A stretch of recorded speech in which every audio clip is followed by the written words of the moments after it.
eligible for holy orders in the Episcopal Church.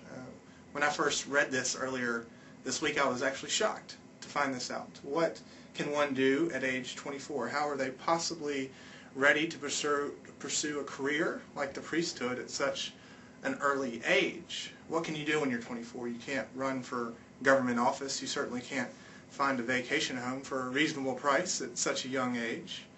I was under the impression that you had to be of the much more mature age of 25 when you were eligible for ordination. That's the age that I was ordained to the priesthood when I was serving here at All Saints. In all seriousness, this has been a movement among Commission on Ministries to ordain younger vocationers, as they would call it, to the priesthood.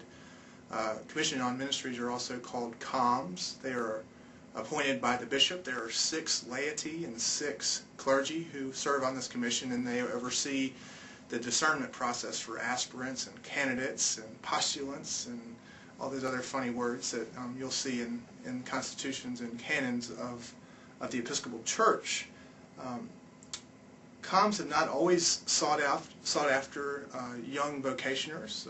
A generation ago, there was an emphasis on finding second career priests. In other words, people who have been in the secular field, such as nurses and doctors and lawyers, which was a good idea in theory. But one thing that happened was a lot of younger priests were missed out on. A whole generation of young priests were not sought after. One of the consequences of this is a priest shortage that we are facing. So over the last 10 years, COMs have been intentional about finding young vocationers who are suitable for holy orders. This not only helps identify the priest shortage problem, but I think it also says something else about our church. We are a church that actively says that we would like younger people to be a part of the church. Studies show that churches are close to the age of the priests. So the average age of the church is closely associated with the age of the priest or the priests.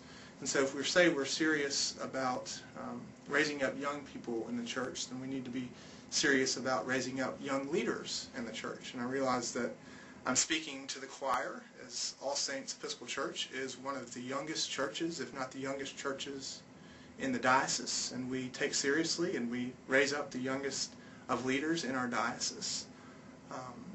So in closing, I just wanted to say how humbled and thankful I am to have the opportunity to spend the rest of my life as a priest, to spend a whole career in one profession as a priest, where I can learn and grow and become a more faithful minister in Christ's church.